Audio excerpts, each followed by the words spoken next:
Good afternoon, everyone. I'm First Alert Meteorologist CJ Cartledge here. The KSLA First Alert Weather Day has now been canceled, mainly due to temperatures rising well above the freezing mark by the time we hit this afternoon, and for the next few afternoons ahead of us as well. Temperatures should rise into the lower to mid 40s by the middle of the afternoon hours, maybe around 3 or 4 p.m., but we should see mostly cloudy conditions according to the forecast. Highs for today around the region, around 43 for Shreveport, 44 by Minden, 42 looks to be the coolest high up by Idabel, 43 by DeQueen, and 46 potentially by Natchitoches in northwest Louisiana. But heading into this evening, we are expecting temperatures to drop back into the lower 30s by the time we hit around the midnight hour here. Still dealing with the cloud cover overhead, and winds still remain light through the evening hours and into early morning on our Wednesday. But temperatures are expected to still drop well below that freezing mark there into the lower to mid 20s, 24 by Shreveport and Mansfield, around 23 for Natchitoches and Center, 20 by DeQueen, and around 26 for Manny and Winfield in northwest Louisiana.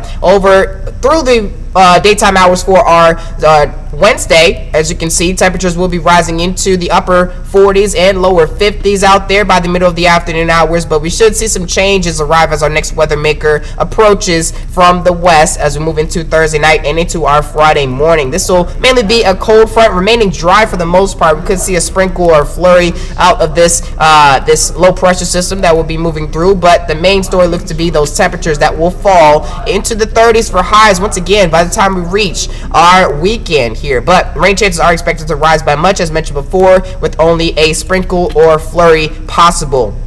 Here's our 7-day forecast. Not much rain ahead of us, but a bunch of sunshine is ahead of us here around the Arklatex. We shouldn't see much through the afternoon hours for today, but I wouldn't be surprised if we saw a few breaks in the clouds for some sunshine throughout this afternoon. Highs remain in the 40s for today, 50s and 40s by tomorrow, mainly in the 50s by Thursday before the next cold front moves through, knocking highs back into the 40s by Friday and into the 30s for highs heading into the weekend, the start of the weekend that is, and lows may dip back into the teens out there by early Saturday morning. We should see another quick warm up as we move into our Sunday and into the start of the new week on Monday.